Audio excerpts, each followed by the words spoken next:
This podcast will contain spoilers for all aired episodes of HBO's Game of Thrones and all published books in George R.R. Martin's A Song of Ice and Fire series. Where is Littlefinger? Just found the one that no one's complained about yet. He should have walked out beside Barry's. Boris says, I missed you. Not at all. They pound fists and they're like, all according to plan. And he lights a cigarette and Tyrion's like, what's going on? And he's like, let me tell you about our plan. So, power. And they put on their harpy masks. And then next And they each fly away on dragons.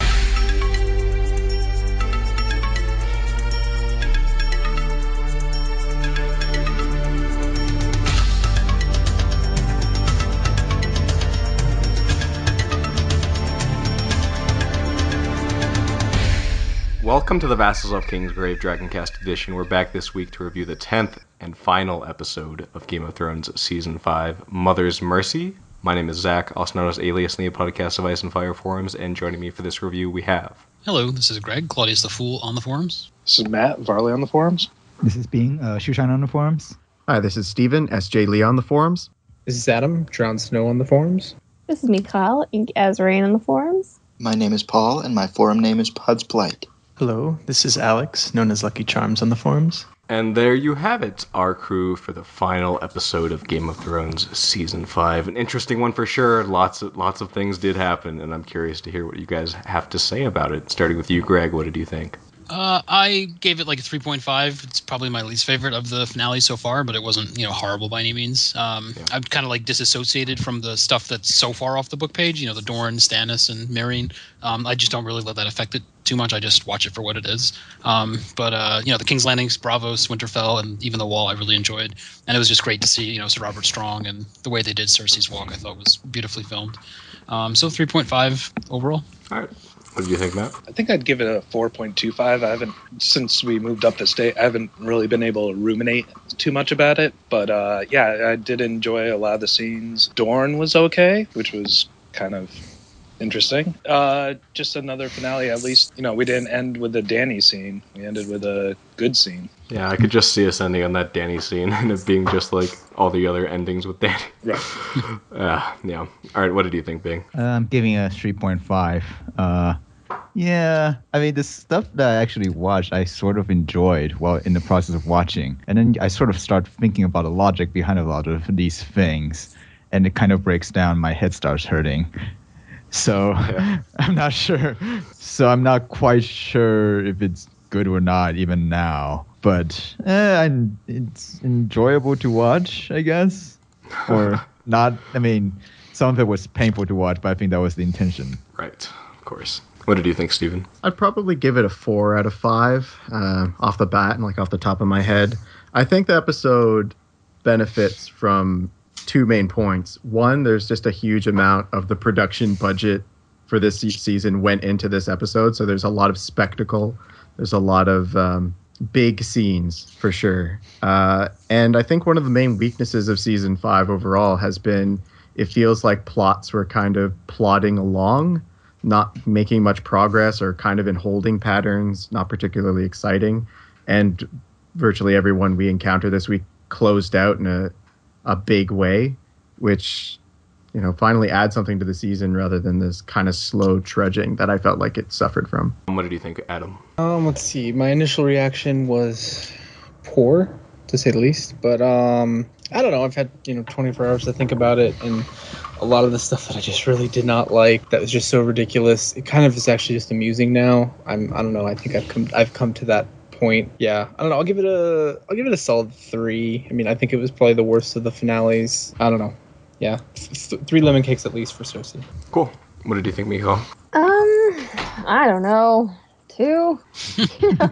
I've come to a point where I'm so exhausted by all this that I almost can't. It's hard for me to not only judge it objectively, but also just feel about it. I think there were good points. I think that the scenes that came from the book, for the most part, worked very well on their own. But I think in the context of, what else had been going on in the show, maybe fell flat, which I think that was particularly a problem with Jon. But yeah, I'm just kind of glad it's over. Yeah. What did you think, Paul? I'm rating it 3.33, repeating, of course, Yes. because logistics and plotting and development be damned. The show is plunging ahead, Leroy Jenkins style, and it can be Chicken. It can be exciting and kind of chaotic, and people don't know what's going on, and it makes a lot of people really mad. But damned if it's not a spectacle to behold, and some crazy stuff is going to happen, and it's interesting to say the least. So that's what I'm going to rank it. Cool. I just realized why Paul was like upset that we were recording so soon because he needs more time to work up to that. No, I come up with these things quickly. Oh. Don't doubt Paul. Sorry, I should have known. He gets it done. He always comes back. Alex, what did you think? I abstained from voting again. Okay. I know I'm a dirty coward. Shame. Same observations as always. I'm sort of emotionally in the same place. I don't want to repeat myself, but I think I'll co-opt what Zach told me, that besides King's Landing, which was actually absolutely superb, I was sort of in a eyes glassed over fever dream while watching the rest of the episode. Yeah, it was okay.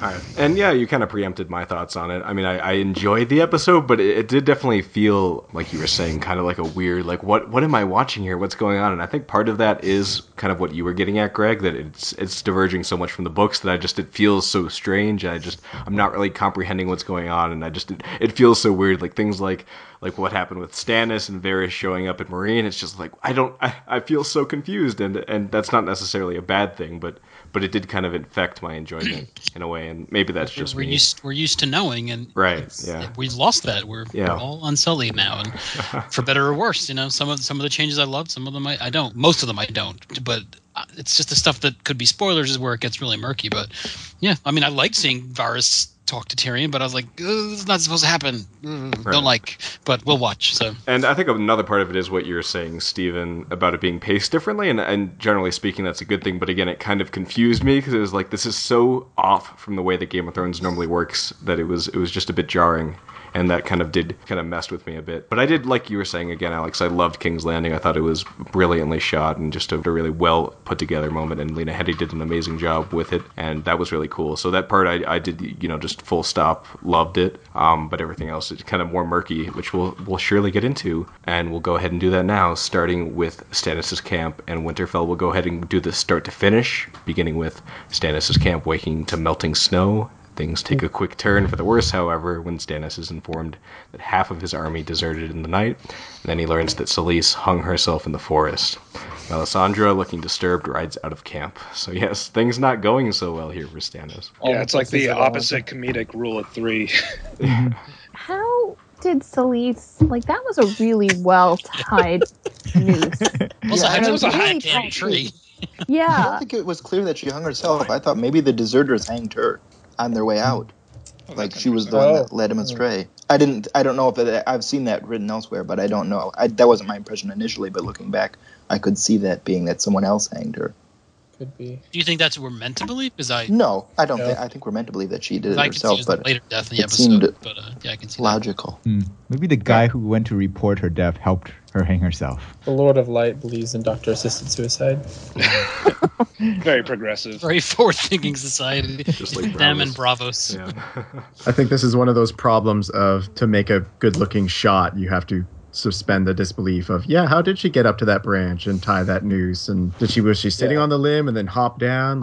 You think of the logistics, it just breaks what was a really good shot. But of course we had to have this happen. We couldn't see her acting or suffering. Her job is done. So. She got her one scene last episode. It was so predictable. I was really like, the first guy came up and I was like, oh, Selyse is dead, and then the second guy came up. Yeah, really, I did not see that. No, I didn't think that was going to be anything. 100%. She had nothing left to do in the story. Yeah. All she was there to do was suffer. I honestly didn't see it coming either. I thought it was just going to be like, oh, there's an army 10 minutes away from us or something. Something military related. Yeah.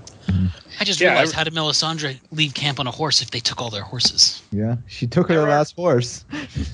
She had a hidden horse. She had that flaming horse. It just wasn't turned on. Yeah, that was the Lord of Light's horse. The ponyta. Yes, ponyta. You kind of preempted my question. I was curious what you guys thought about whether or not it was going to happen from what we saw last episode. Did you expect it to turn out like this for Stannis, for it to go so bad so fast? Well, when I saw the icicles melting, I was like, all right, well, that was worth it. Let's do this. Yeah. Not so much. I expected some sort of minor victory at least, like something. I did not expect this, not at all. Yeah, me too. I was very much like, as I said, I knew Selyse was going to die, but and again, I think part of this has to do with just being so immersed in the books and being, talking about the Battle of Ice for so long. But it was like, he's got to have some kind of victory, and then in my head I was like, that's weird though, because he has like no men. How's he going to win? And then it's like, Ramsay Bolton's army is storming right at him. How's he going to win? And, it was kind of the opposite of the way you are in Game of Thrones, which is usually like, how's this going to go wrong? And I was like, how's it going to go right? And then it just absolutely didn't and left me very confused. Well, another example of book expectations making us all look silly. Yeah. Well, he had so many opportunities to go back, and it seemed like once he burned Shireen, the point of this episode was just to show us that decision, everything he basically got what he deserved. Yeah, but he's the only person ever to do that. No, I know. Yeah. I don't agree. I think it's a short term payoff for this, for his entire storyline. And I didn't like it, but at the same time, I was like, I don't care because this isn't happening in the book. Even if something like this happens later, it's not going to be under remotely the same circumstances. He's supposed to be the greatest military commander of all Westeros, and that includes being able to know when you need to retreat, and losing half your troop and 0 horses, and also your red priestess woman, and who's your only magical ally. I think that would be a great time to retreat. He retreated from the Blackwater when he had ships, knights, thousands and thousands of men, and now he's got a couple hundred guys like, fuck this, we're going. Well, he got dragged away from the Blackwater. He didn't. Yeah, but he still retreated. I know.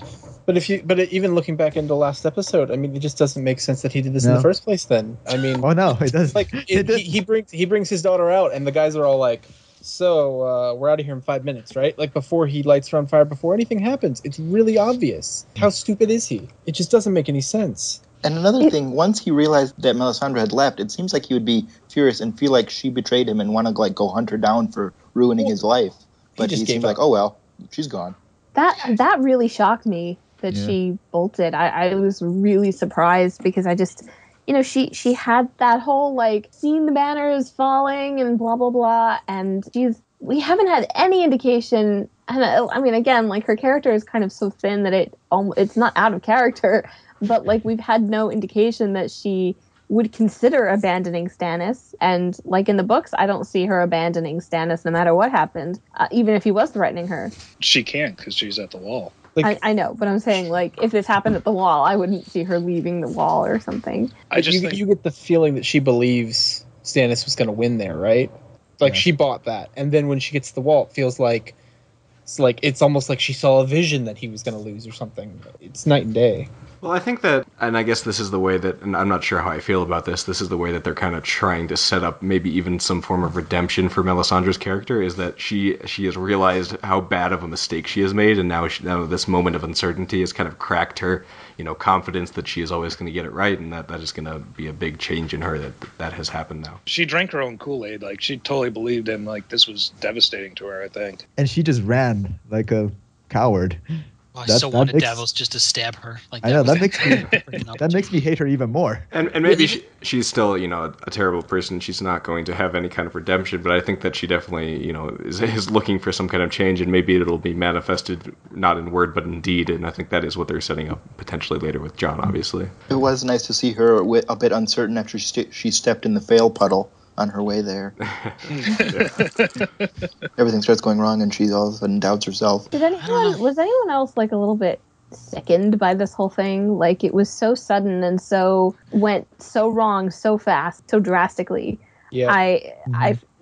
Once the Bolton army started hacking them apart, I was really kind of viscerally upset. Did you feel like you wasted your time watching pretty much every scene of Stannis for the last season or two? A little bit. It's a very, very, very short fuse on the bomb that is Stannis when we've had a lot of track laid. you know, a lot of ropes or whatever. But like, Well, he's not dead, cut so out that's all of fine. The that. train still goes. Yeah. There definitely was, because no matter how much I dislike this character Stannis, I still did not enjoy seeing, you know, his troops. These are the loyal troops that stuck with him, that had a chance to leave, and you know, whatever Stannis Bannerman number 2 and Bannerman number 1 that we got to, you know, see at least. It was heartbreaking to see that, you know, when he had that line, "There's not going to be a siege here, Grace." It was, you know, he knows, and he was just grinding his teeth and just like he just wanted to be over with. But it does scare me a little bit because, like you said, like the circumstances are similar, but they're also the timeline is different, you know, and it's just now there's that kernel in my head of like, well, what if this does happen? Like, if I wasted 6 years of my life, assuming Stannis is going to win the Battle of Ice, like no problem. Well, no, like it's not about a final outcome as the process that it gets there, right? I know. If the process that gets there, it makes sense for that to happen, then it is what it is. But in a TV show, the problem is the process that got there was so truncated, Right. and so many things were skipped along the way that it just feels like we literally only have 3 episodes of this happening, and like what is it, 4 or 5 scenes for all this to just suddenly all develop and everything went up in, well, flames. And I mean, the battle was less than 30 seconds, like the battle. Like, Yeah.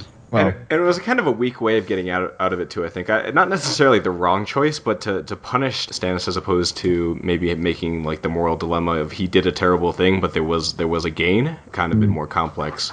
Whereas here he is punished for a moral deficiency. Right. Which that actually doesn't happen all that often, actually, on the show. Right, and that reminds me of something in the books, especially they often highlight that kinslayers are cursed, right? True. Yeah. And it's not something they lean into the show, but it would have been interesting if some of the deserters left evidence that the kinslaying was what freaked them, not religious zealotry or something like that. That he's committed a major taboo by killing his own daughter, and that's why they're mutinying. That's why he loses the battle and arguably gets killed. Like he is transgressed against him. Well, I mean, Greg, I'm always an optimist when it comes to things. It makes sense, though. It is like Steven is saying. That is how it probably should have played out in the context of the culture of Westeros and whatnot. And it kind of is what is happening to, say, like a person like Walder Frey, who did a similar sort of egregious act against the laws of gods and men, and he's being punished for it to some degree. Let me go ahead and get the next bit we get here, since we're kind of getting into that battle itself. So we have Brienne continuing to watch the Winterfell for some sign. Pod informs her that Stannis' army is approaching. Seeing an opportunity that she can't lose, Brienne abandons her post. Inconveniently, Sansa picks that same moment to break out of her room with a stolen corkscrew and light her candle in the broken tower. As she watches from afar as Stannis, determined to make an end of this business, forms up his men for a siege, but the Bolton army rides out, surrounds, and utterly destroys his meager host. Guys, where the fuck was Stannis looking? He's like, subline's here. Send out a foraging party. There's going to be a siege. And then the guy's like, oh no, they're all coming. It's like, some scouts would have been good. Looking. They're hiding over that ridge. They're hiding in that low valley. God. Yeah. Well, I was very proud of myself for even realizing that a siege made no sense. They had like a thread of men, maybe, to go around Winterfell, and it just didn't, made absolutely zero sense. And if good weather goes both ways. Yeah, and you need a significant numbers advantage, I believe. I'm not an expert of Warcraft either, but I think you need a significant advantage of numbers for a siege normally, right? And resources is the You also need supplies, and you also need stuff. That's nothing. He's got shields and a couple of pikes. That's it. From my experience of playing Rome Total War. Exactly. That's all I know. I know that you can't really scale a wall with just a bunch of dudes on foot. Yeah. I believe the ratio is like 3-1 at least is what's expected in a siege. And he was outnumbered. He should have just brought 20 good men and tried to scale the walls. Ramsay could have got it done for sure. Not Stannis, though. He's not that good, despite his backstory as a brilliant military commander. I think you can rationalize it because I guess the whole point, and we've kind of been getting at this, is that Stannis has kind of given up. He's not trying to win here. He's done. He's defeated in the sense. He just wants to make an end of it. And I think that's kind of what they were going for with this. Initially, the siege didn't make sense before the men deserted him. Yeah, even then. We get 2 episodes ago, we get Roose being like, this guy's going to siege us? He's like, I've got a year's of supplies. Winterfell is not a crumbling ruin. It's been rebuilt, right? I think he was banking on some divine intervention. But when he sends Ramsay out, I guess he's hoping for daughter sacrifice, but he wasted that on getting the clouds to go away. I mean, yep. Yeah, I brought that up last episode, that was his only thing going for him, was that he literally assumed the Red God was going to reach down and help him destroy the Boltons, because that's the only way it could have happened. It just really makes me wonder, and sorry I keep going, like, looking forward to what this might mean for the book, but we all kind of perceive Stannis. I mean, we all know that you do, Greg, but I think in general the fandom perceives Stannis as an important character, and to have him killed off, maybe killed off. To have him not defeated so thoroughly, I would say. Right. Yeah. Is strange. Just, it's weird. Well, I fully expect him to die eventually, but I expect him to live longer than this. Well, yeah, and to have more of an impact. Like, I could foresee him dying in kind of a similar meaningless way, like where he does sacrifice Shireen, or he does something similar and it just doesn't pan out. Mm-hmm. But I can't see it being like this. I could be seeing after some greater battle or something along those lines. Yeah, I can see with something with the others, because he's, the reason he's there is not really for the Iron Throne. He went there to save the realm, and that's what he's there for. And this Stannis TV show Stannis is not the same. Well, everything just happened so fast. It's really difficult to even see even context. Leroy Jenkins. Yeah, that's basically it. That was basically it. You have a bunch of us viewers are trying to calculate things, and Stannis just went in Leroy Jenkins style. So what was Brienne's doesn't matter thinking about I'll go attack Stannis with his entire army around him? Yes. Well, she knew that he would be the only one left standing in the forest. I don't know how he got even though the he was forest. on the front lines of a cavalry charge. Well, think of it best case scenario. If there's no battle and Stannis is just let's make camp, she just sort of blends in, maybe? Yes. Oh, yeah. Brienne Being a 6 foot tall woman. Yeah. Very easy to blend in. If only she had a helmet. Well, she's confident that she's unbeatable by anybody, so she's just going to join the battle and then kill everybody on the way to Stannis. Yeah, Stannis' men aren't very Also, good. is it a rule? No. Is it a They all rule that when you died. sentence someone to death, you have to take your sword out of its sheath just a little bit? I think that is I didn't know a that was rule. I written think somewhere in that's in the book. Dramatic flair. Hey, look what I got! It's sharp. Yes. Yep. All right. So we have Brett, a.k.a. White Raven, joining us just to make this a little more crazy. Brett, Holy shit. Yeah, 10 people. What did you think of the episode, Brett? I was fine with it. It was all right. I think I gave it 3.5 on the forums. It was good enough for me. All right, glad you could join us. Cool. Wow. Glad to have you. So then after business with Stannis and Sansa and Brienne, we have a short scene with Ramsay reveling in his victory and being a total douchebag. And then Stannis is utterly broken. We see him alone in the forest. He fights off a pair of Bolton soldiers but is wounded. Brienne finds him in the forest and sentences him to die. His brother, her king, Renly Baratheon, and swings her sword. And I guess this moment where we have to speculate whether or not Stannis is not only defeated but dead and gone. On the rewatch, I realized that the sound of the sword hitting, that was from Ramsay's scene. So that sound of the crunch was not from Brienne's scene. I'm pretty sure. And plus, if she's swinging and she didn't hit him, what was she swinging at? So he has to be dead, but they didn't show it. So I don't know. She was cutting down the tree. Yeah. She was doing a Jon Snow on Ygritte the first time, where he swings and hits the thing next to her. I'm mad, but I'm not going to kill you. Yeah, just a quick poll. Who thinks he's dead? I don't think he's dead. Not I. I do not. Really? I think he's dead. I would vote dead. Why not show it then? I think he should be, but I have no idea. Well, because they showed Jon dying. Be they're not going to show Stannis, so people go, oh, he must be alive, and then they're going to show Jon getting stabbed to hell, oh, he must be dead, and then next season flip it. Yeah. I mean, I could be wrong, and maybe they're leaving the options open, but there's no reason to have Stannis around anymore. There's just no reason. I don't think he's dead, and I think that you guys have a point that he might not have any reason to be alive at this point in the show's story. It doesn't seem like he has anywhere to go. I do think he is utterly broken. I think that he is a king in just name only at this point. He doesn't really have any real power to throw around. So for that reason, I think that part of his story is done. I could see the next step maybe being him going to the Wall and becoming the new Lord Commander after Jon. That's the only thing I really have, or just being part of the Wall, joining the Watch. I think he's got a score to settle with Melisandre. Yeah. There are theories of that happening, but it would be under different circumstances and eventualities. Yeah. But if he just walks up there, if she takes him to the Wall, and you're in the Watch now, it doesn't have the same impact as him making a choice to join the Watch and fighting off the others, because that's what he's made for. I'm so confused at what purpose this serves in terms of Brienne, and by this I mean the cutting away. Are they trying to preserve Stannis' dignity? If Stannis is alive, what does that mean for Brienne?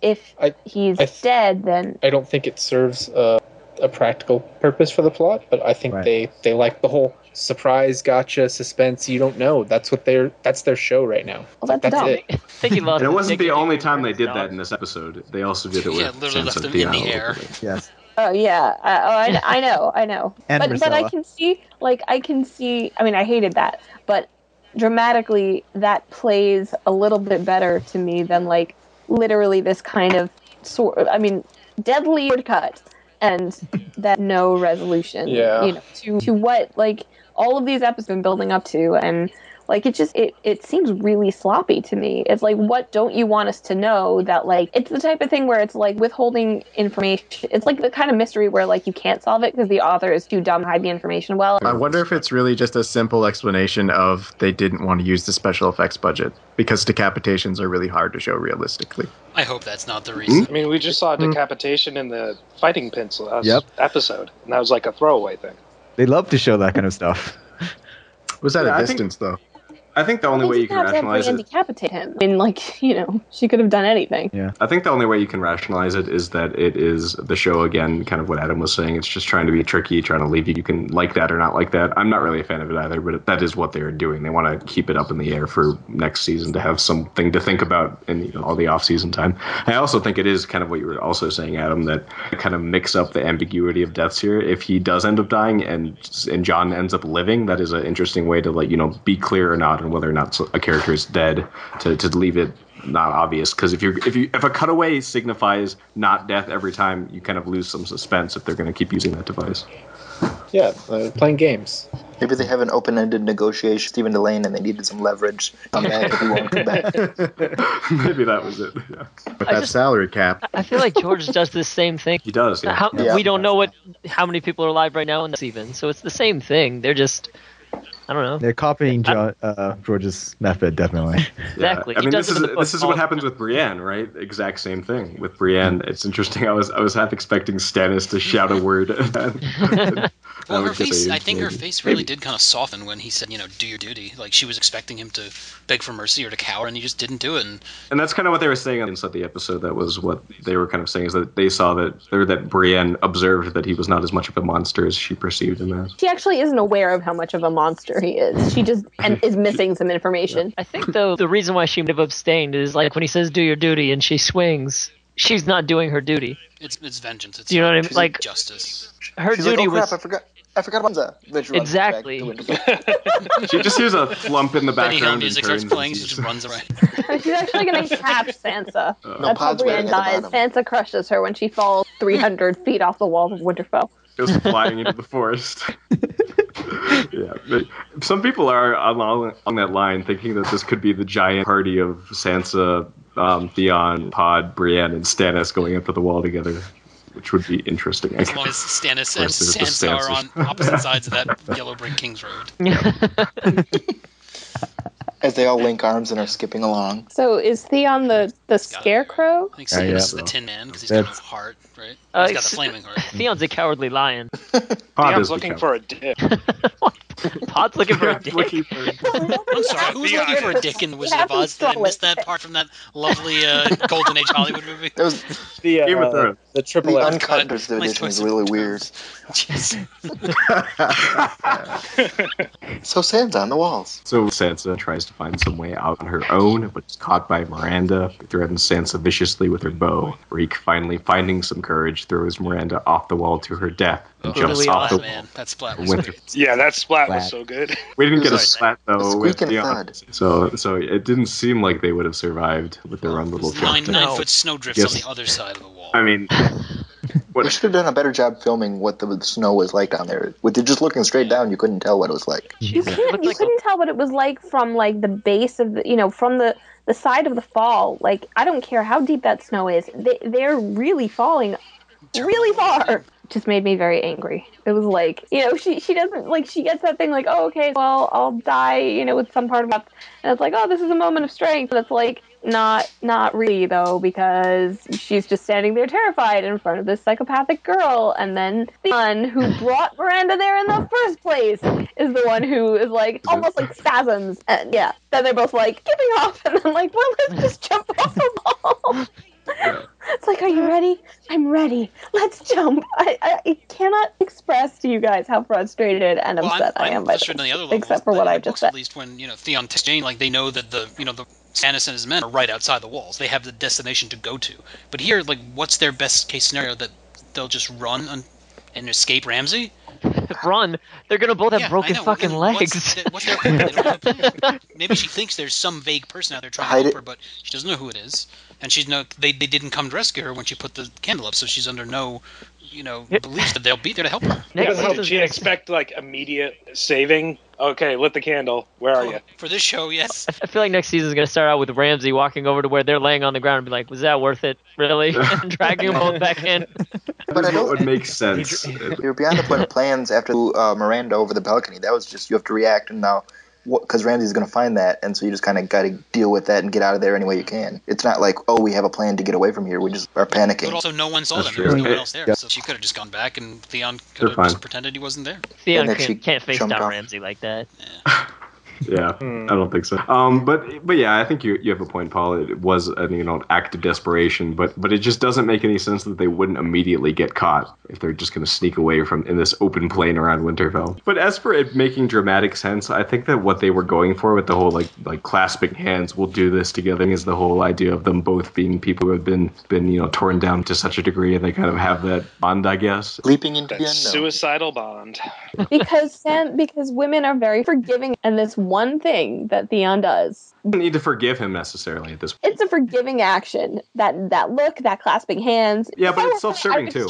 Theon off the wall and try to aim for his body. Maybe she was grabbing his hands, holding him underneath her. Yeah, I thought he was going to be her landing pad. Theon breaks the fall. I don't think her being a part of his plan to escape is and as bad as it is. I think that she's still gaining something here. It's not like she's like, oh, you're fine now, Theon. We don't know how this works out. For all we know, they could land and he could pick up a rock and hit him in the head with it. Just because they jumped together doesn't mean she forgave him. Let us move to Braavos, where we have Meereen Trent whipping young girls for some reason, but he's unable to get a response from the last one on the line, who reveals herself to be Arya Stark. She stabs Trent repeatedly, affirming that she is Arya Stark and he is no one, and slits his throat. So yes, Arya gets another kill here. This was fucking brutal. Yeah.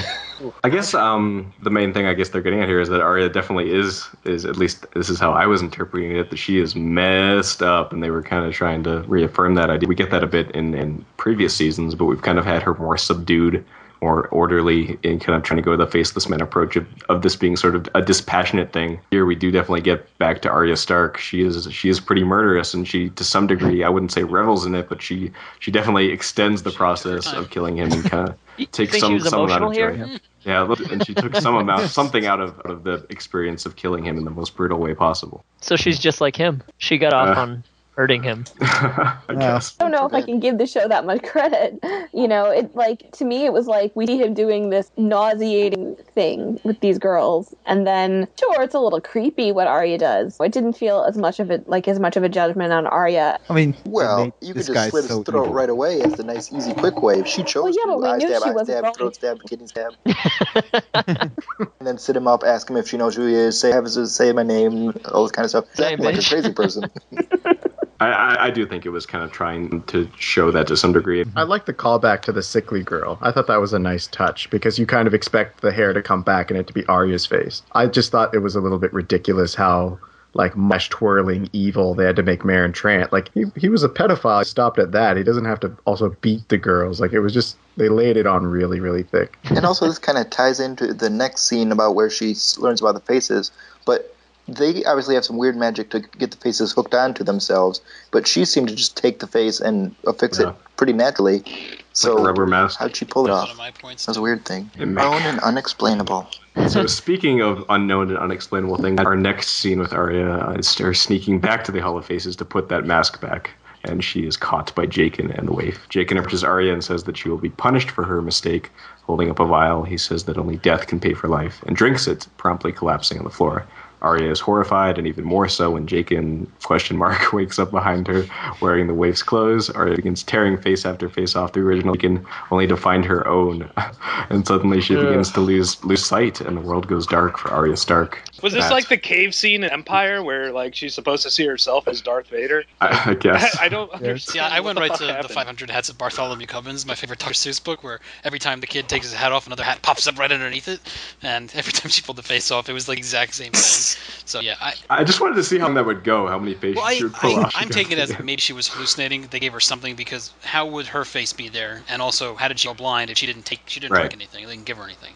So like, there's literal like magic going on. And how did Jaqen Hagar kill himself? And is there no Jaqen? Magic. Like, was there never a Jaqen? Is that what we're supposed to get? Was there never a wait? Yeah, well, Jaqen, the character, the person Jaqen, was never a faceless man to start. That was an identity that he took on, and I think that they're just using it because it's something she's familiar with. Using it because it's something we're familiar with. It's like everyone is Jin and no one is Jaqen kind of thing. Exactly, it's just a face. I was really hoping, like, after she started pulling out the first three, would be like the people that she's killed. That might have been more dramatic.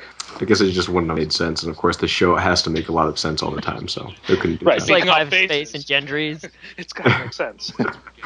Oh, that's where Gendry was the whole time. Okay. Did she go blind? No, magic. Yeah, I think it's Greg's angle that they must have snuck something and drugged her, because I do kind of agree with that. The scene was so weird that I think part of it must have been some kind of hallucination. That was part of whatever. She drinks milk. Right, it's like our milk or something, yeah. But we are definitely getting the Arya is blind storyline, I guess. So I guess some questions on that. Is this going to be just more training? Is it? Well, I guess it is that, and it's also punishment, kind of the same scenario in the book. But also, is she going to do the warging thing? She's just going to learn to be blind. If they're doing the John warging thing, they're going to have to like probably show that as an all-star kids thing. We already know Bran can, if they remember who Bran is. So yeah, but they can hype that up. Yeah. Right. I tend to think that they'll probably bait and switch it a little bit. Like we'll see her as a blind beggar for like a long time meaning like a couple minutes in an episode, and then right, exactly. With inclement weather. It'll rain Right, and stop. And...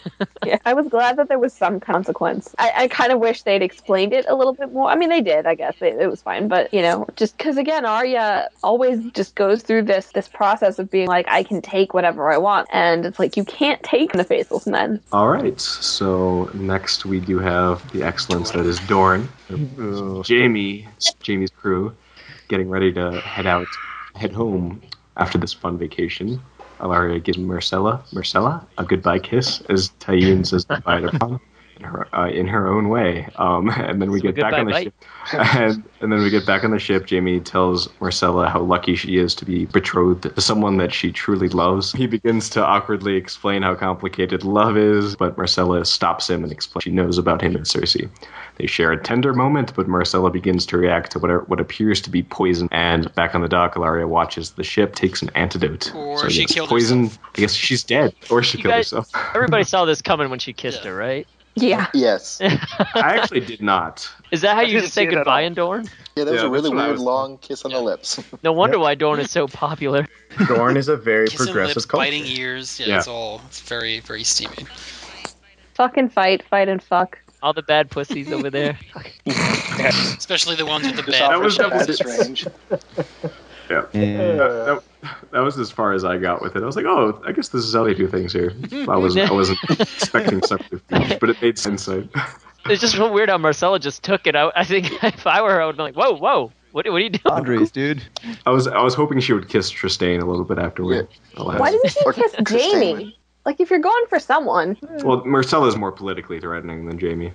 Yeah, I guess. I just liked how they finally gave a nice, some good dialogue, some depth to her character, and then they killed her. Maybe this is all Trystane's plan. I was actually wondering that. I was wondering if Trystane was in on it and was going to charge in and stab Jaime or something. Or if Doran sanctioned it, gave Ilaria that knowing nod, go ahead, and then she kissed her. So maybe you had to do it. I actually didn't think of that, Well, and that's that why makes I sense. thought she killed herself because she knew that Doran would never forgive her. I thought she was ending her life there. Yeah. I figure when your nose is bleeding, that seems you're past the point of antidotes, but it's the same thing that happened with Bronn. Time to die. No, because Bron's nose was bleeding. LeBron.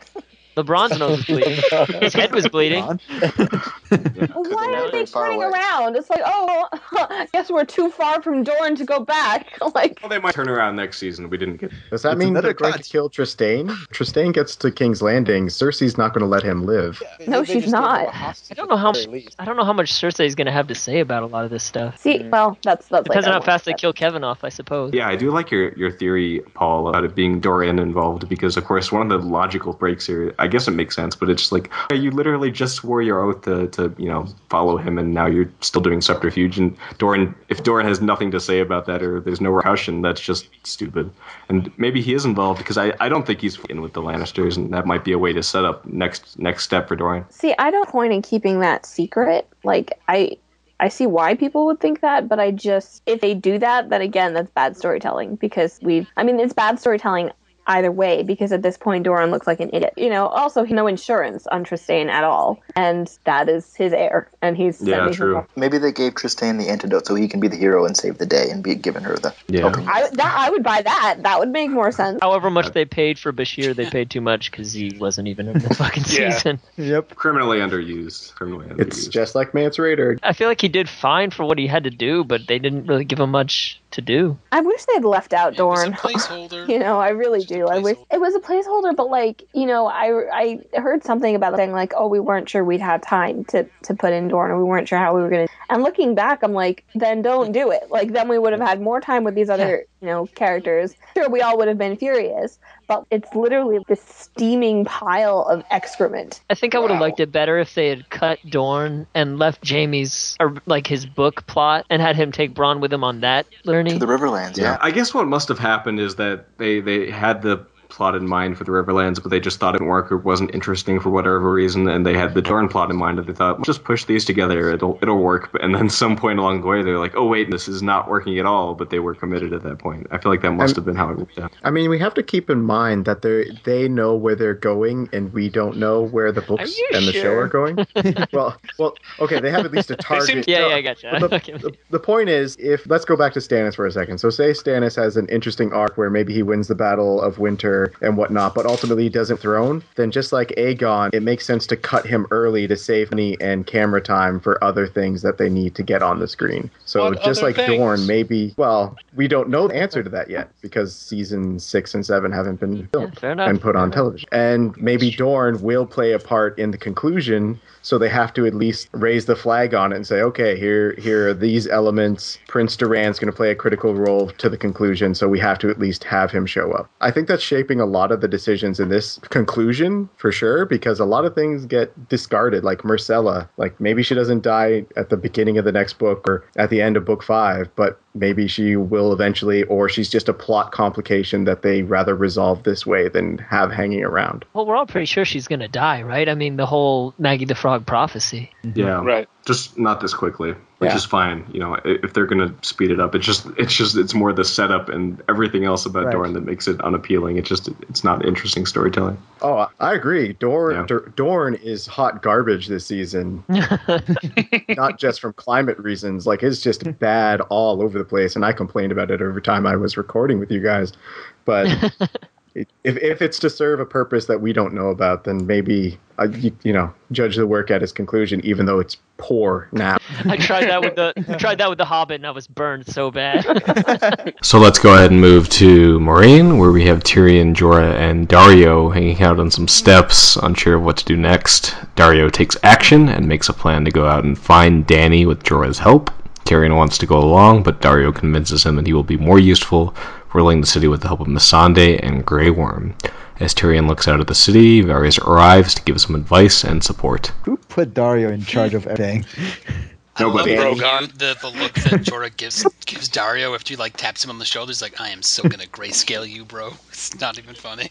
That's what I thought too. I'm taking you with me. Up my sleeve. I did like Jorah's reaction when Daario's like, does he always talk on it like this? And he's just like, the slowest nod, like, fucking yes. God, yes. There are some good moments here. I mean, it's a weird kind of setup, but But yeah, I think that it wasn't too bad. But Dario's So- reasoning why anyone in Meereen would listen to these people doesn't make any sense. They wouldn't care It what does not Grey Worm make or any Missandei or sense. Tyrion said. I've They weren't stopped- listening to Daenerys. Like, ugh. I've stopped trying to let things make sense, though. I just am done. Things don't make sense, and this is all just a strange fever dream. Game of Things are Thrones, happening. just gonna let it Sons of the Harpy are like, oh, you got a dwarf with you now? Okay, back off. Those things are good luck. It's like C-3PO in Star Wars. They worship him for some reason. So See,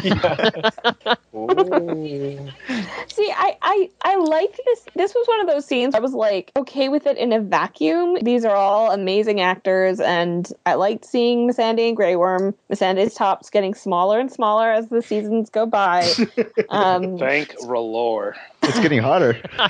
She's officially joined the Unsullied. That's why she has that, because that's like the Unsullied's outfit for girls, but there's only one girl in the Unsullied. It's her. But again, like I just getting hung up on the practicality of it, and I also don't understand how they're not all dead. How do they get out of there? scared them all away. Why aren't the Sons of the Harpy being like, oh, okay, now we go to the main pyramid and we take it over, and now this occupation is done. Well, I guess it Like, must be why aren't they fortified getting- to some extent. So many gaps in this. Like Missandei not knowing the word for dwarf, completely inconsistent. Of course she would know the word for dwarf. No, she was trying to be, she was on I BTC, don't know. like little Yeah, person, like- but she didn't Yeah. know the words. what was Tyrion's mix-up? I forget. That he said his language. Valerian is very nostril. That was good.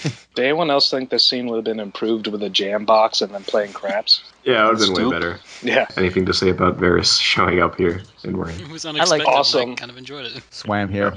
I don't really get how he got right up in there. Like, I guess he's got his fucking Yeah, he's Varys. He gets it. Sneaky way. his birds and everything, but yeah, he just like walks up next to Tyrion. He's like, "Oh shit, you're here. Thank you for coming." And why is he encouraging Tyrion to all the city? Is he going to leave Tyrion behind? to Exactly. do this? Why isn't he gathering them together and being like, okay, we're leaving this place now? Because they gotta wait for Dany. So then let's go ahead and move to our last scene with Dany, where in the middle of the Dothraki Sea, Drogon loafs around, oblivious to Dany's attempts to get him moving. She starts walking and quickly spots a lone horseman, who is soon joined by a full-blown Dothraki horde, who storm toward Dany and begin riding around her in circles, but not before she drops her ring in the grass. I think this is actually probably my favorite scene of the episode, but I keep thinking like, Daenerys, what do your eyes see?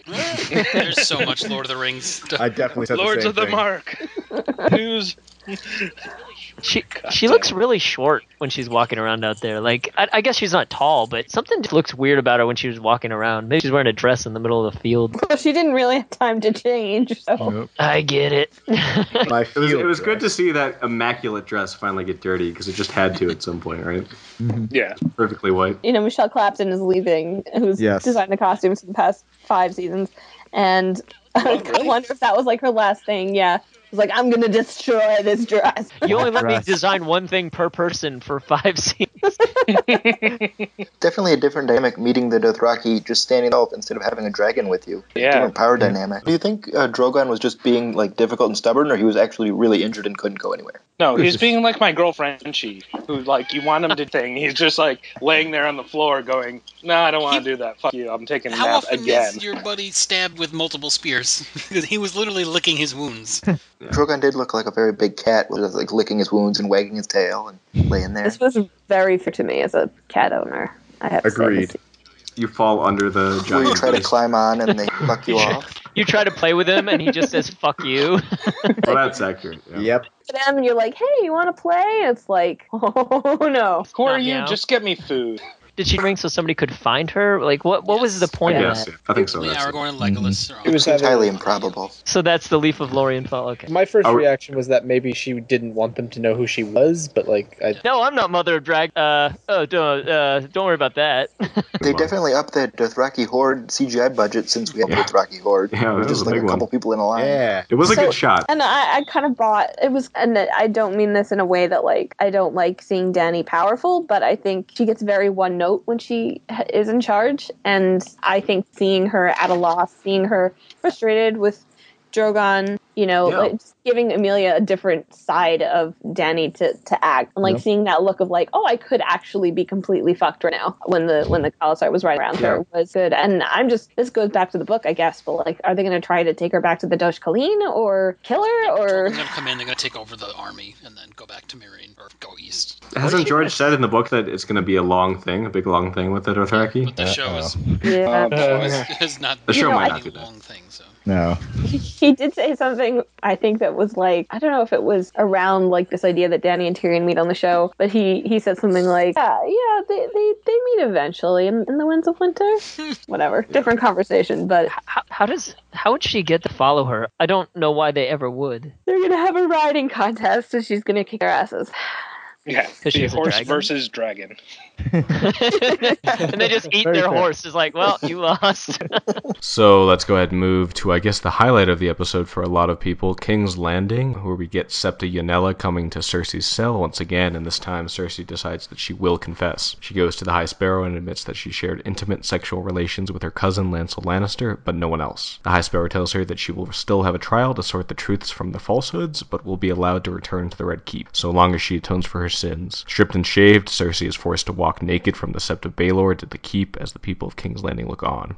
Things quickly devolve into madness as the crowd shouts insults, throws things, and runs at Cersei.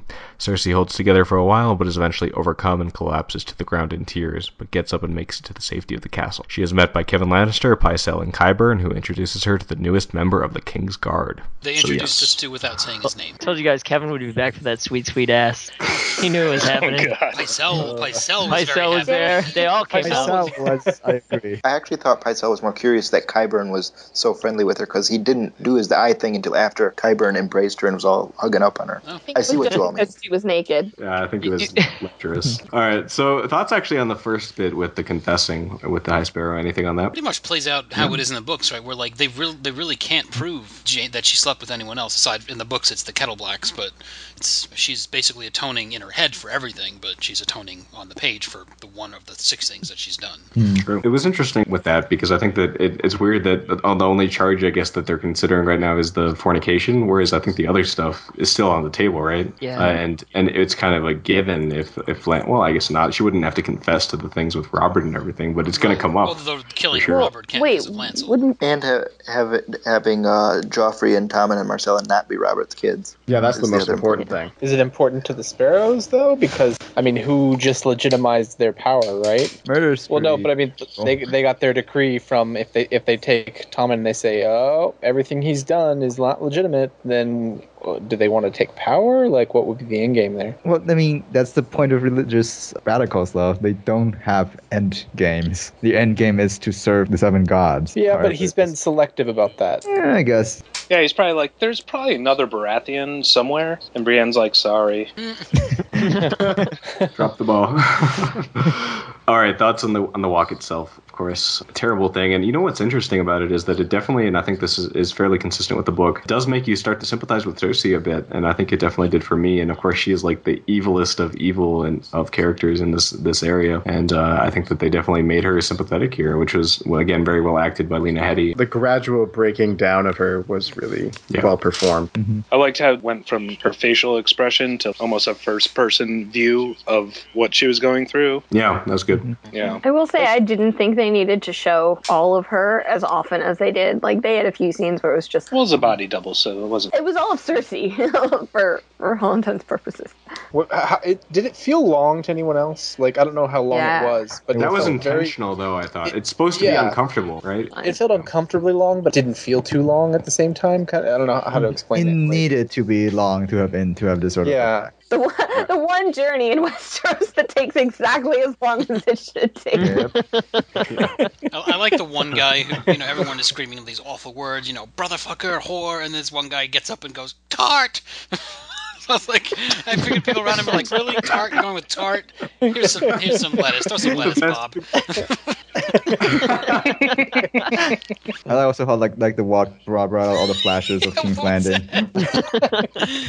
The flashes were weird. The second and third time it was weird, I should say. You know what's interesting, and I think that, I didn't enjoy this scene because obviously it's hard to enjoy, but I think what it captures in the same way that the book does is that it's kind of that satisfaction satisfaction, but also like this frustration that like Cersei's not actually being punished for any of the bad things that she's actually done. This is not the punishment. And it's the same thing that happens with Theon. You know, I hate Theon and I think he deserved to suffer hugely, but he doesn't deserve to have stupid Ramsay Bolton just use him as a plaything. It's like this weird disconnect between crimes and punishment, and it's like crime, punishment, and then justice in a different category. Yeah, you know? Justice is the real key there. These are not like, this isn't what should happen. It's just, you feel better because the people you dislike are suffering, but it's not proportional and it's not due to the actual issues that they've done, the crimes they've committed. Yeah, I kind of agree with what both you're saying, Michael and Steven. I think that's really intelligent, and I kind of think it's cool that it's just not, it's not fair. It's not like it's not deserved. I think that is very,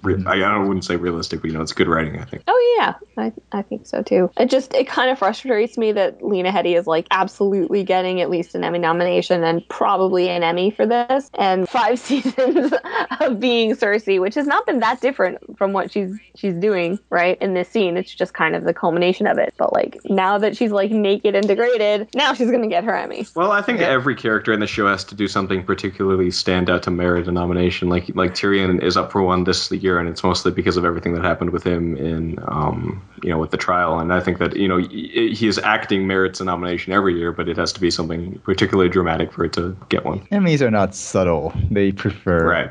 Yeah, exactly. Things, big moments. They are rated according to an episode individually, not a season, so that is part of it too. I mean, Dinklage got one for season 1. Yeah, but that's mostly because of Game of Thrones being, it's another part of the politics. It comes on stage, so it's a big new cool thing, so they're going to award. Any thoughts on Robert Strong? How he was portrayed? I feel weird about his blue skin. They know it in the book that something's not right with him, though. They're like, he doesn't eat, he doesn't shit, he doesn't breathe. Yeah, they all you can't see eyes or anything in the book. Like they needed it in the show to show us something other than I was just thinking it was Gregor. But I enjoyed it. Like when I saw it, I really it freaked the crap out of me. Like I couldn't stop looking at the purple skin. The eyes are kind of cross-eyed. Then as she's carrying Cersei, like they both have crazy eyes, and it was. I just love that whole last scene. The scale is amazing. If it wasn't for the previously on connecting the dots so obviously, do you think that the Unsullied would have been like, oh, I know who that is? Not. I mean, especially since they didn't name him. Actually, I think they would. I think they would. Like the corpse moving, like it was all very subtle. People, like I'm sure there are people that didn't even notice it. I think the people paying attention would easily notice it. It's clearly something Qyburn is doing, and we've had people, if they're interested in this particular subplot, they've been paying attention, and they know that it would have been Gregor he had done there. Sometimes I think us book readers don't give show watchers enough credit as far as remembering things. Well, it's also a thing, you assume a show watcher is speaking for every single person who has not read the books, and they're not all the same person with the same degree of story. Obviously, they must all be the same. I didn't remember. I was thinking about the Dush Kaleem thing, and I didn't remember if they'd even brought that up in the show, and so I had to go to the wiki, and I don't think they did. But I'm not sure, and I'm not rewatching it, so I'll just write it. That's responsible. Somebody will let you know. Hashtag journalism, whatever. Yeah. All right, so any more thoughts on King's Landing? Qyburn, I am so, like, this actor, he must have read the books. Like, he is perfect, Qyburn. Like, yeah, he's really good. Yeah, he's great. And that, like, sensitive, like, like, you want him to take care of you, and then you're like, oh, crap, no, I don't. Oh, also, what I wanted to say is Cersei looks like Furiosa. I like her haircut. I think she looks better. Yeah. She looks more like Lena Headey. Yeah. I also like that they didn't have to shave anywhere else, because obviously all the women in Westeros are just naturally groomed very well. Naturally. Speaking of people groomed very well, let us go to the wall. Segue. Best segue ever. Yes. Yes. I got it. Yes. Here we get Jon. Very much. We get Jon explaining to Sam what went down at Hardhome and how hopeless things seem, especially since the Night's Watch still resents their Lord Commander for letting the wildlings through. Sam asks Jon to allow him to go to Old Town with Gilly, since they are no longer safe at the Wall, and Sam will be more useful as a trained maester. Jon eventually gives his consent, and Sam heads out with Gilly and little Sam, so we are in fact getting Old Town. I just loved how, like, Jon was like, it starts off showing just Jon, and we're like, oh, finally, he's telling someone what happened, and it pans out, and it's just Sam. So he's telling that one person already knows what's going on. So, great. Good work, Jon. Sam's like, hold a fucking meeting. I killed one of those too. What the hell happened? You all, everyone else is doing that for him, right? Off Of course, screen. yeah. I'm sure they are. And how much Ed's been sense? spreading the word. Sam's great. He's got good logic. He's smart, right? He's there, and he's like, look, it's about time for me to become a maester. I mean, I shouldn't have done this a year ago, but I need to do it now. And in a couple years, I'll be back. And if you survive the other attack next week, I'll be able to help. Do some triage after. Like, he's just like Sam the Slayer is like Sam the Southern. Sam, he just got laid for the first time. He wants to get his woman as far away from the fucking White Walkers as possible, and he's doing it in a very small way. So, yeah. I did like his. They can try. And John's like, "Oh, Sam, you motherfucker!" Yeah, I like Sam snap. and John just casually laughing off their oaths like they don't matter at all. Yeah. They've both broken them so many times. Pain Sam- of death. I laugh in the face of danger. It's like, dude, I just let all the wildlings through the wall. I fucked a chick. Yes. Winning. I also like how Sam took credit for that when it was like, dude, you literally did nothing. Yep. Well, Sam, this is consistent with Show Sam's character. He takes credit for things he does by accident, or it just didn't, it wasn't him doing anything actively, like killing the Then and the White Walker. It just kind of happened. But it's consistent. It's nice to see the end of the world working out for someone, like they said. Yeah, that was nice. And I think part of it is John, kind of wanting to get Sam out of here in case things go bad. At least he'll be all right. So if you want to make that kind of point to try to make it logical that Sam is going out to apparently save them in a couple years, obviously he'll be back in time. Well, I mean, obviously, also Aemon is dead now. He wasn't dead when they left, so. Which John never said a word about. He's like, "Hey, where's Aemon? Fucker died, man. Sorry." Hey, where's Ghost? Yeah, I don't know. He helped me out to get laid, but The wingman always goes unthanked. Hey, Sam, I know you're leaving tonight. Can you just write traitor on this cross for us? Because none of us can read or write. It's for training exercises. It's spelled with an O, guys, not an E. And John and Sam were talking about how no one likes them and everybody hates them, and just let everybody sneer at them. Guess we'll It go seemed eat like, worms. Yeah. Like that was Great D&B's stance on everybody hating them. Like, everybody hates us. Let's just look and sneer at us. Bros till the end. Bros, the end. So I'll see you later? Yeah, no, I'm not coming back, John. I am out of here. We're going to take Ghost with us, okay? No. You don't Yeah, need we him are. You don't need him. He'll protect us. He's going to be a maester, direwolf. We'll build him a cool collar. All right, so the next bit we get on the wall is Davos arriving at Castle Black to plead with Jon for the aid of the wildlings for Stannis, but Jon tells him that they won't be interested in fighting his battles. Melisandre arrives as well a little bit afterward. Davos asks her some word of Stannis and Shireen, but Melisandre is silent. So yes, this is where she wins, I guess. This is wonderful. She's fast. You know that horse He's riding a fast. flaming horse. Everyone's fast. Everyone's fast. I just like that it was fast. I just like that she is broken. Like, she doesn't know what to do. And I love that she just pieced out of camp when she found out. She's like, everybody go. left. I gotta go.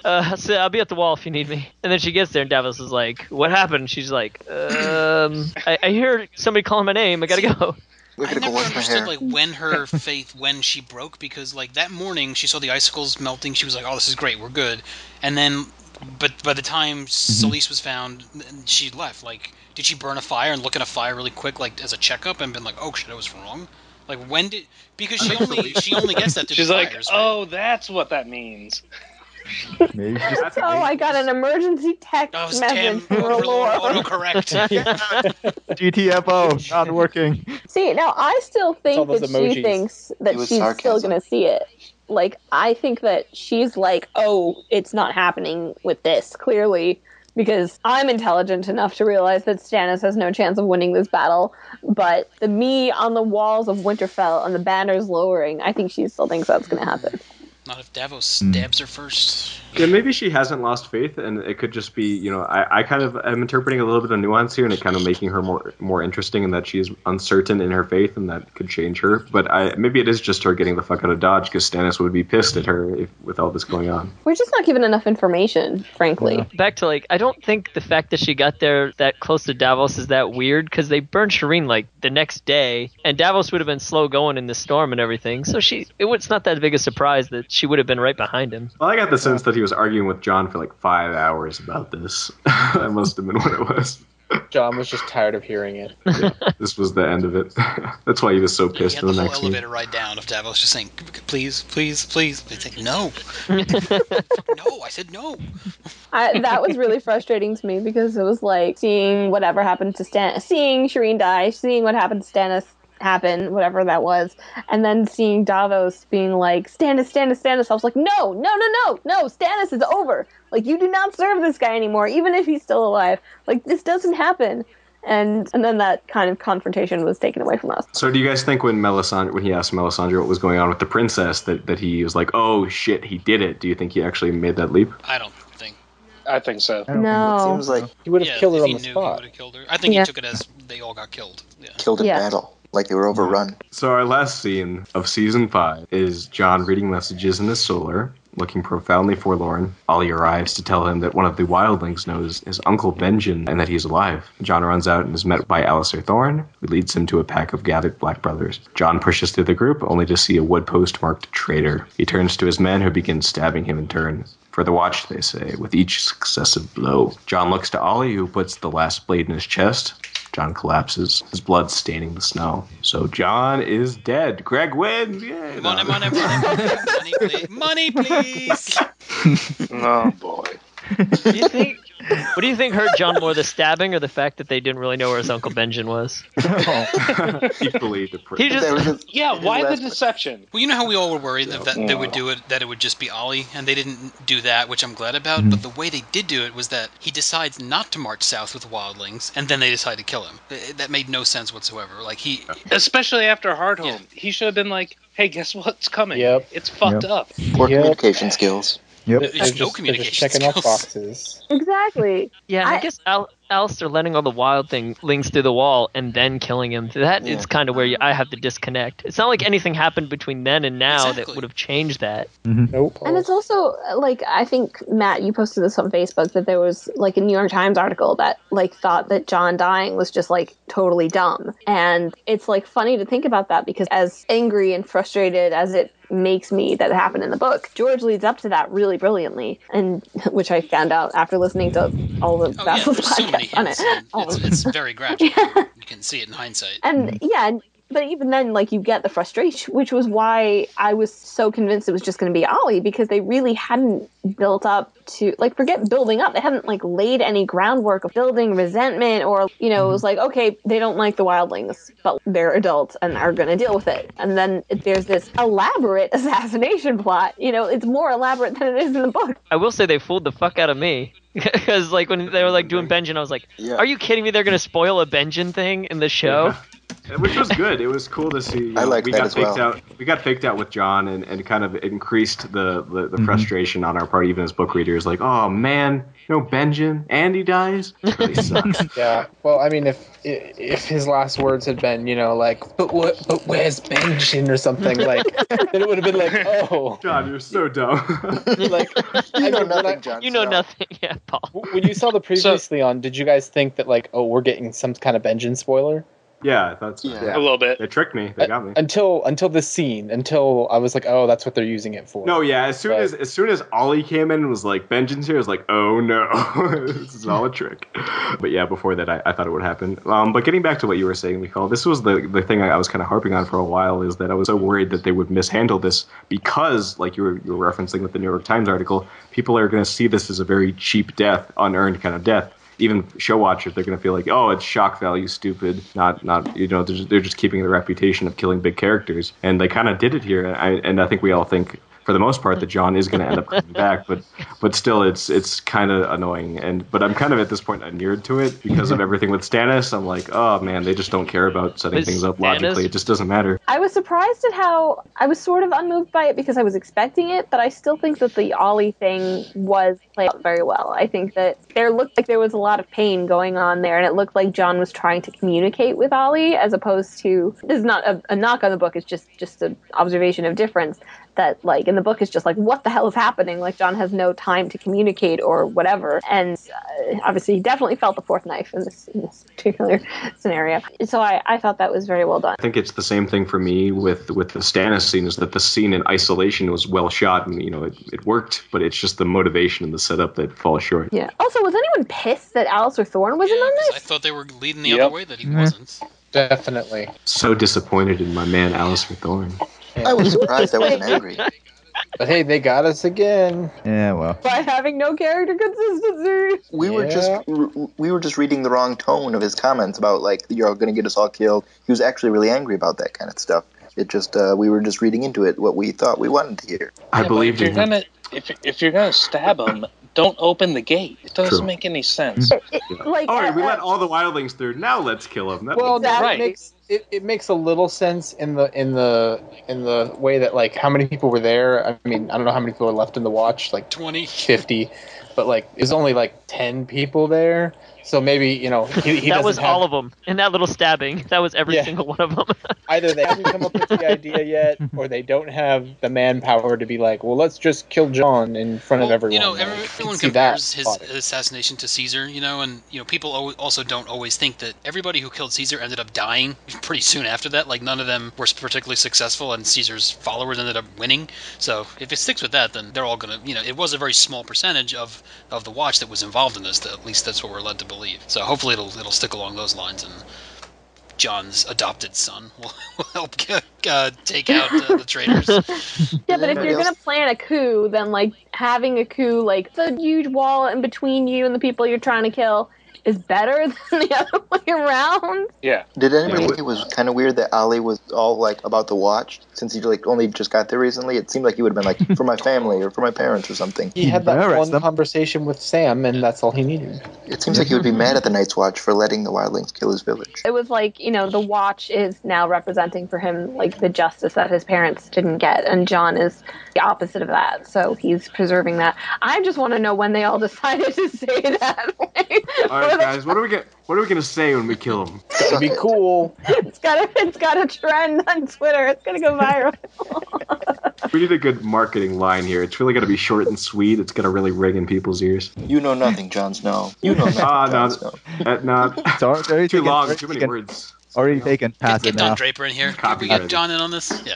It's like they had two options: traitor or for the Watch. They're like, why don't we write traitor on a sign, and then everybody will stab him and say for the Watch. We can't decide. Thanks, Peggy. We're going with that one. It's like we're doing both. They had to break out the titles again. Oh my gosh. I'd love Mad Men Westeros to be Did anyone think that when the camera was zooming in on Jon, they were like, oh my god, he's gonna reanimate? I just expected his eyes to go white. Or he would at least say ghost or something. Well, he said Ollie, so he's gonna work it out. Yeah. That'll be weird. Ew. I would have loved it if he. I don't know how many people who played Shadow Mordor, if he just like grabbed his face and then did the like little possession thing, and then he's him. Open your eyes. Okay. So just me and Zach on that, huh? Yeah. Sorry, guys. I only play canon video games. Sorry. One other person's going to hear that and enjoy it. I mean, we all think he's going to live, right? We think that's why Melisandre came back, so she can save him. We think Jon Snow's coming back, but do we think Kit Harington's coming back? Yes. I think they're all lying. Yeah. Well, they're a bunch of liars. I think they're lying too, but what if they're really trying to be sneaky and they just recast and they do something real weird? I can't fucking see it. I can't. Like he jumps into a dead body or something. I don't know. Some crazy. That'd be too hard to sell, I think. He jumps into a dead body? Why? He's got one. I know. I'm just saying it doesn't. Nothing. He's got 99 problems, but a dead body ain't one. Well, except his dead body is surrounded by people that would stab him if he got back up. I bet you they'd back the fuck off if he got up, though. Like where's the dragon glass? Like shit, and he's like Ghost, and then Ghost just mauls every fucking one of them. He's like, leave Ollie for me. He becomes hardcore. His hair turns white. I'm a Targaryen. And I think it merits some discussion is that I've always thought, even with the books, there would have to have been some kind of consequence with Jon dying and later being resurrected, whether it be some kind of change in his character or his position. Technically speaking, his watch is ended, so that could be one thing. He's not really a member of the Night's Watch anymore.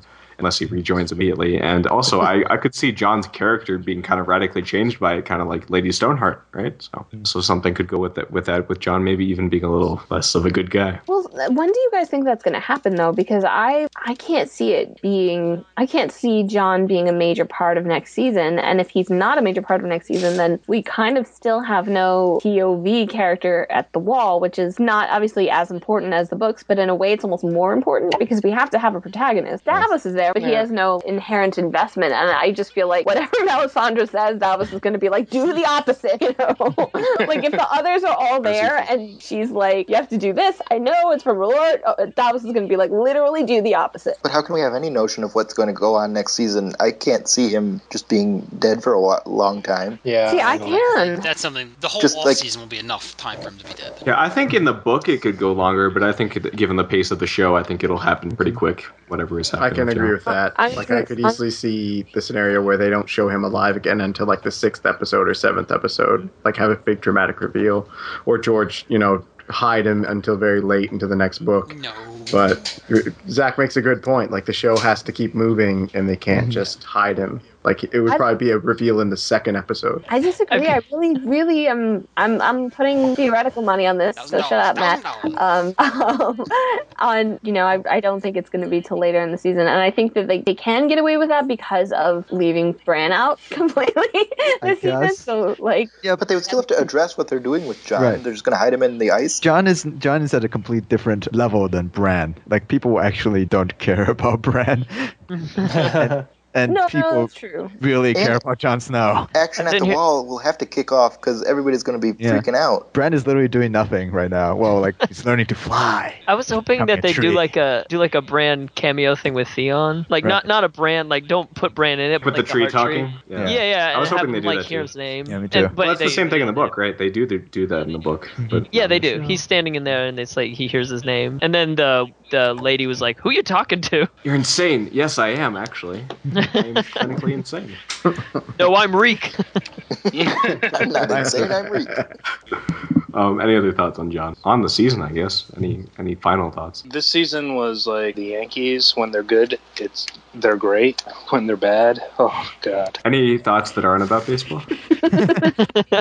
That wouldn't be appropriate, Zach. True, this is DragonCast. For the season overall, I think it was definitely not one of my favorites. It had high points or impressive scenes, but overall I thought it tread a lot of water, and some of the lows brought it really low for me overall. It's made it easy for me to maybe, stop watching the show if I do. Like, if this ended on this awesome, like, oh god, how could I? But I'm fine. Like, if I stop after this, I won't have really many qualms. But I'll probably still watch. I'm into the bitter end. I can't stop talking about this stuff, right? This is gonna sound dumb, but this is the first season I've watched while it was on TV. So I was like, I'm listening to the podcast. I actually know what people are talking about. So I've actually enjoyed this season the most because I'm in the know, and I'm not just playing catch up with every episode. In the previous seasons, you were listening to the podcast and not watching the show, or you were doing neither? I was listening to the podcast, not watching the show, and then just watching the show when it came out on DVD. That must have been very confusing. No, it was pretty well. I had 3 fucking casts to figure it out, so. Alright, I've put it together at this point. Still had no idea what was going on. I could have told you about every single episode perfectly. After I watched them, I was like, "This is exactly how I pictured it." In my head. Oh, it all makes sense. I was like, "Can't wait for like 4 months to go by so I can see the Night's King."